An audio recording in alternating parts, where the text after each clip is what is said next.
Oi, gente! Sejam bem-vindos ao Certamente Educação. Eu sou a professora Cris e hoje nós iremos falar de sondagem. Como e para que realizar a sondagem na alfabetização. E continuem comigo até o final que eu vou dar sugestões práticas para você incentivar o seu aluno a ser um bom leitor. Mas antes, eu vou dar um recadinho.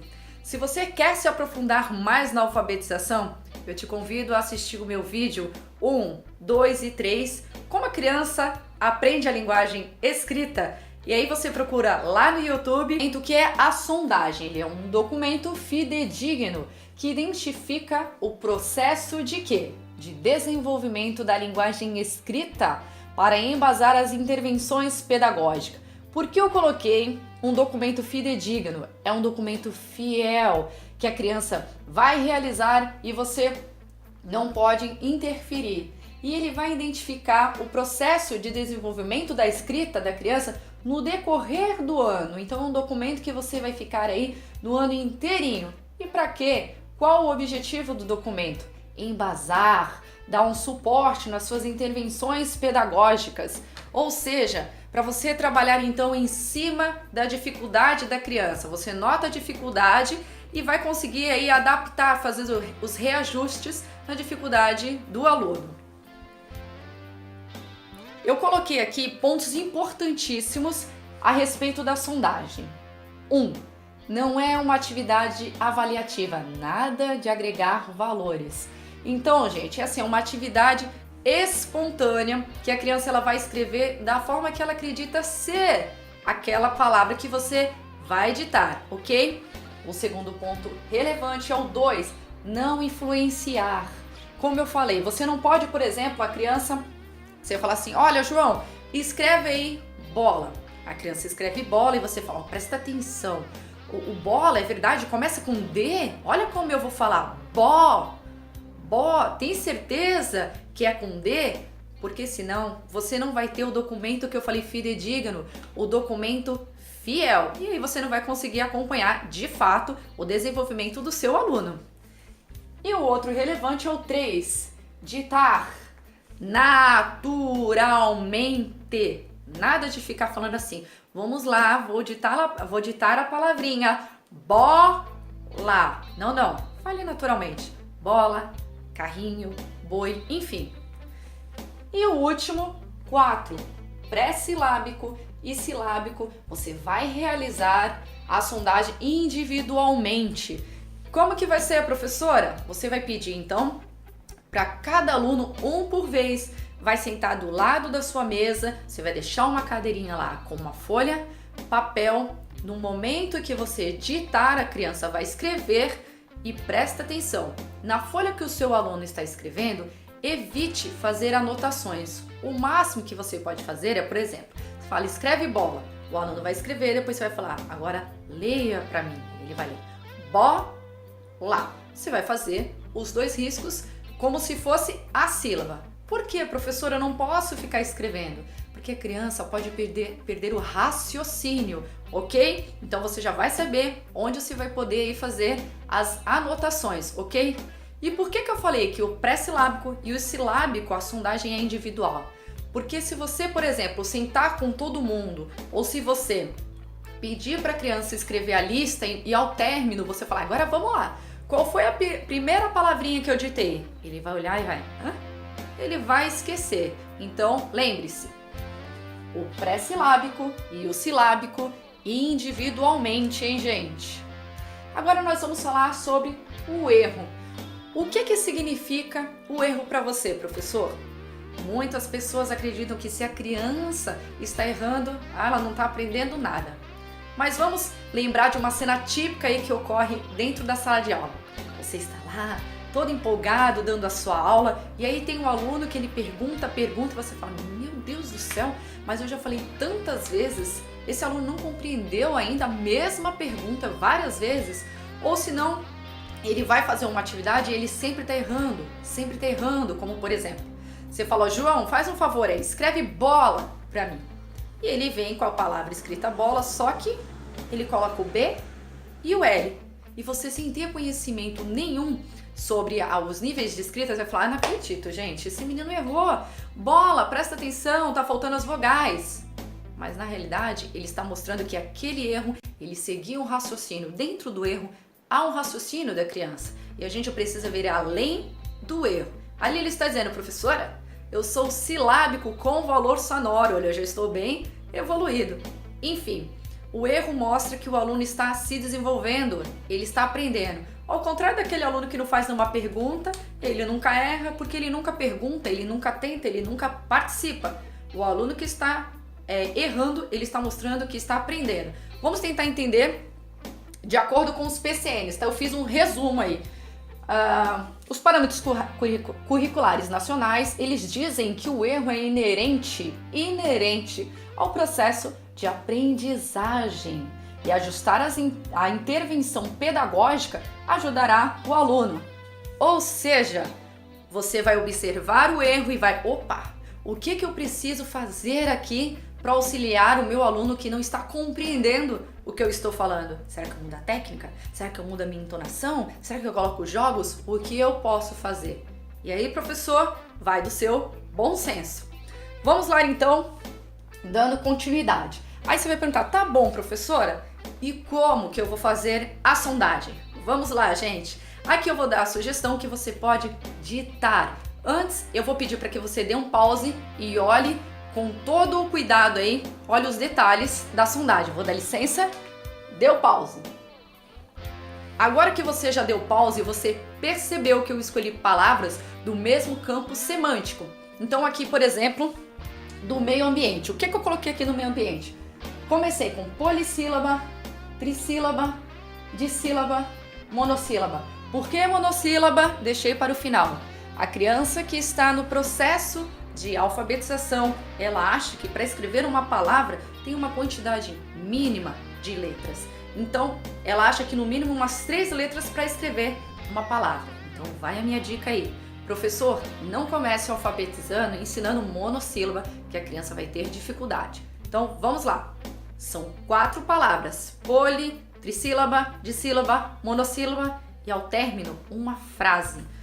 E a frase, vejam bem, você vai pegar uma palavra da sua lista ou 2, então eu coloquei o vento está forte. Por quê, professora? Para ver se o seu aluno consegue então lembrar da palavrinha que ele escreveu na lista, ok? Para finalizar essa parte da sondagem, a sondagem individual para o pré-silábico, silábico, eles vão realizar individualmente. Então, do lado da sua mesa, ditou uma palavra, leia para mim, por favor. Natureza. Fez o risquinho na folhinha dele para ficar mais fácil. Acabou, ok? Então ele vai ditar, você vai ditar e ele vai ler logo que ele escreveu a palavra, ok? Mas aí você vai falar, não, professora, eu não queria só colocar assim do jeito que a senhora colocou, das palavras. Então eu vou dar uma sugestão bem prática para você. Você pode também trabalhar com figuras. É óbvio, gente, que você vai colocar aí um enunciado, vai colocar bonitinho. Aí coloquei desta forma, como uma forma didática para você compreender. Mesma coisa, coloquei uma palavra polissílaba, do mesmo campo semântico, animais, polissílaba, trissílaba, dissílaba, monossílaba. No final, coloquei a frase, tá? Que tem aí o macaco, tem um elemento aqui da lista. Uma coisa só que você vai ter que observar. Professor, a imagem precisa ser na realidade da criança. Então, nada de colocar um animal que ela não conhece aí, um objeto. Tem que circular aí na vida da criança, algo real. Também muito importante você falar o nome da imagem. Porque, por exemplo, ela vai olhar isso daqui, você está na esperança dela falar boi e ela vem com touro. Então, por favor, escolham palavras, escolham imagens, quer dizer, fáceis para a criança e leia para ela, fala para ela qual que é a imagem, ok? Vamos então dar continuidade. Aqui eu vou pedir para que você dê o pause, eu vou ficar aqui do ladinho, dá o pause e observa aí com detalhes. Agora que você já deu pause, você percebeu que eu fiz um mapa de hipóteses dos alunos sobre a escrita desde fevereiro até dezembro. Embaixo aqui Tem a legenda, então o 1 é o pré-silábico, o 2 silábico sem valor, enfim, você vai completando o número dentro de cada mês. É um documento, professor, que você vai ter em mãos e que você vai acompanhar aí durante o ano todinho, ok? E o outro documento que você também vai ter guardadinho na sua pasta, vou pedir para que você dê o pause e observe com detalhes. Se observou, está escrito aqui observação do desenvolvimento de alfabetização de fevereiro até dezembro. O meu objetivo é o quê? É que nesta folha aqui você faça as observações relevantes, o máximo que você conseguir colher de informações sobre o seu aluno. Então, por exemplo, como que o seu aluno escreve? Ele está escrevendo direitinho? Segura o lápis direitinho? Ele escreve próximo à folha? Ele faz trocas? L com U, M com N. Na hora da frase, ele está fazendo aquelas aglutinações? Ele está colocando, juntando tudo, sem separar as palavras? Enfim, é o momento de você colocar todos os detalhes sobre o seu aluno, ok? Vamos para o próximo. Aqui eu vou dar algumas sugestões para você, tá? Organizar as sondagens em pastas, para você ter um documento mais organizado.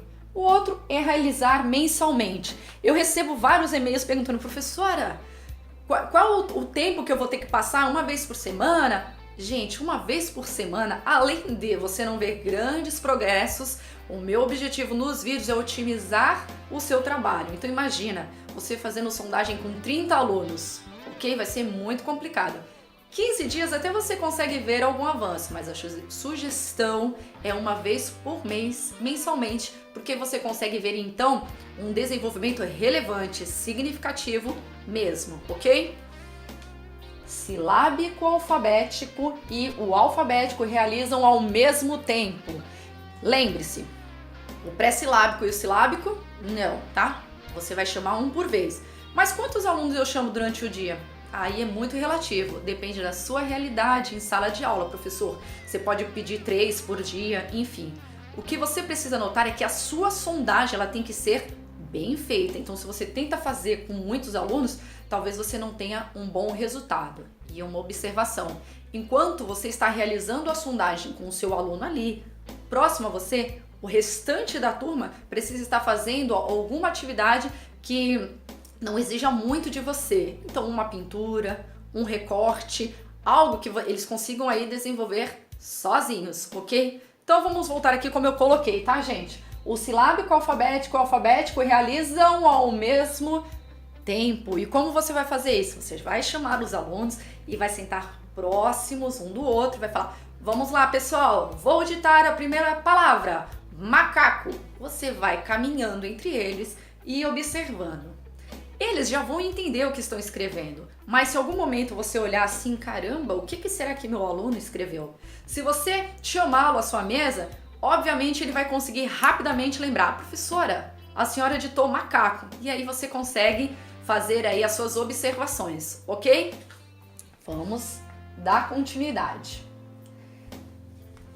Mas e se o seu aluno já está alfabético, você vai ficar pedindo para ele escrever listas?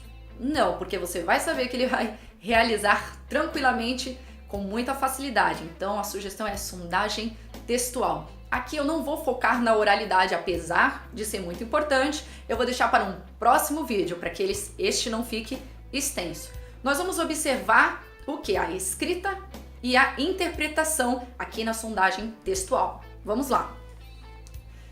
Como que você pode realizar a escrita? Por meio da rotina, do bilhete. O que você precisa fazer é colocar alguma atividade que gera aí interesse no aluno. Então você vai pedir: olha, eu quero que você escreva agora o que você faz na sua casa, o que você faz na escola, escreva a sua rotina. A criança vai escrever. Se não, vamos fazer um bilhete? Você vai fazer um bilhete para o seu melhor amigo. Quem é o seu melhor amigo? Ele vai escrever e você vai observando. Ou se não, escrever sobre o assunto que deseja. Muito importante, professor. Tente colher informações sobre o que a sua turma gosta. O que eles gostam? Qual é o jogo aí da internet que está fazendo sucesso na sua turma?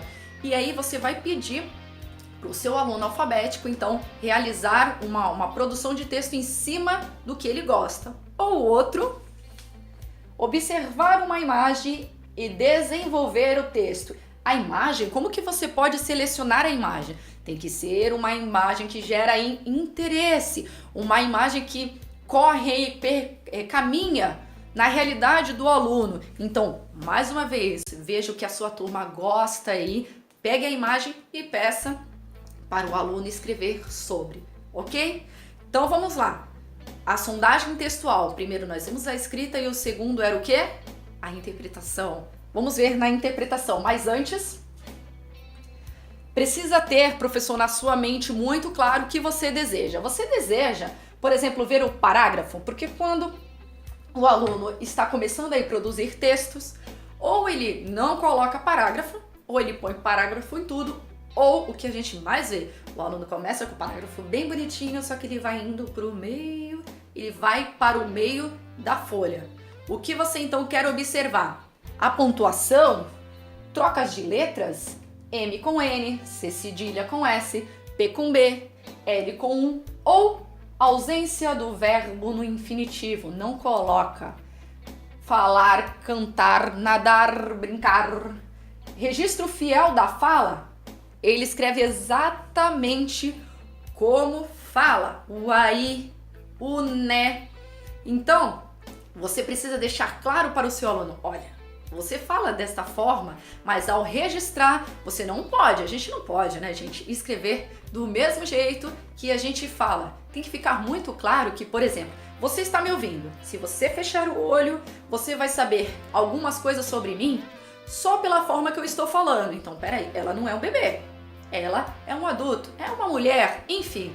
Agora, a pessoa que está lendo, se você não conhece o autor, você vai olhar e não vai saber se é mulher, se é homem, a idade mais ou menos assim, a idade da pessoa, você não vai saber. Então, quem for escrever, tem que escrever de uma forma clara para o outro compreender, ok? Vícios de linguagem. Não vou me atentar aqui aos vícios, tá? Mas vou dar só alguns exemplos. Subir para cima, descer para baixo, uma mão lava a outra, uma mão lava a outra. Nem vamos comentar aqui sobre o a gente vamos, nós vai. Só que uma coisa precisa ficar muito claro. Professor, observe o contexto em que a criança está inserida. Se ela está inserida em um lugar, em um local onde as pessoas falam errado, se ela está em um ambiente onde usam muita gíria, provavelmente ela irá registrar na folhinha, tá? No momento da escrita.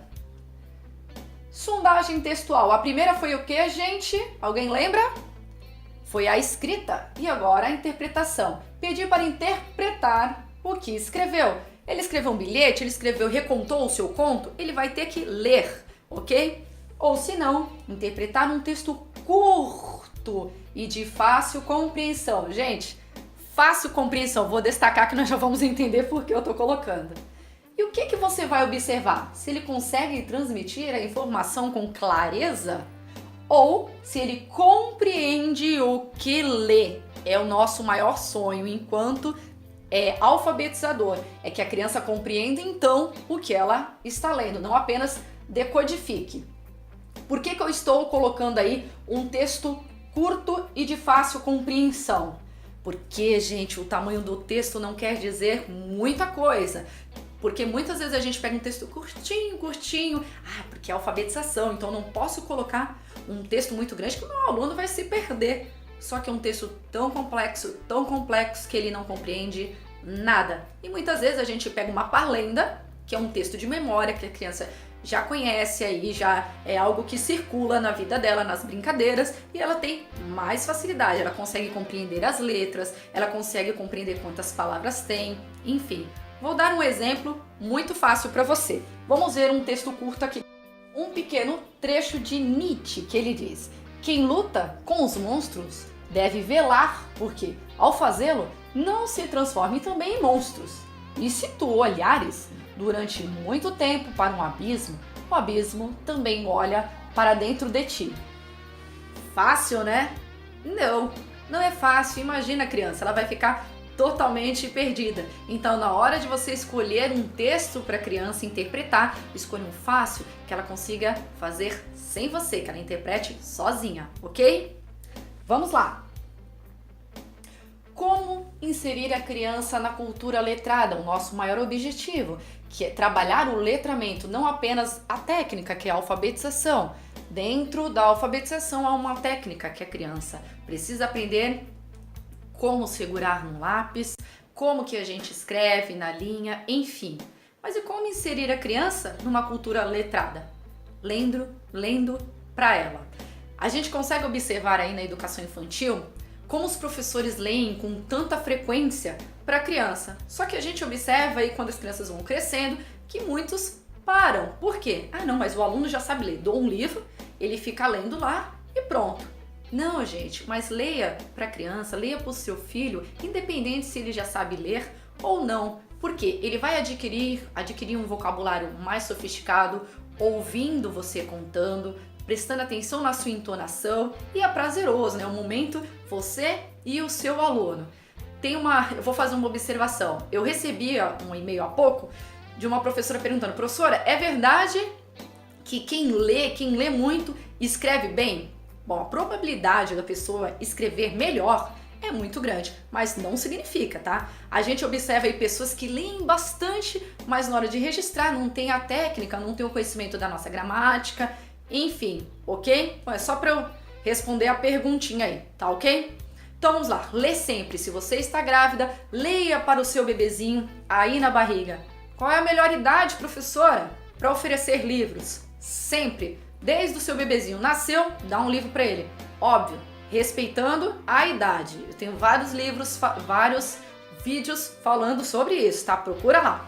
Vamos então para a próxima. Vou dar uma sugestão aí para você ajudar o seu aluno a gostar mais da leitura, que é tão importante, tá? Primeiro, ler em voz alta fazendo um suspense, mas observe na hora do suspense. Cuidado para não fazer suspense sempre, né? A professora sempre vai perder totalmente o raciocínio. Mas comece a contar.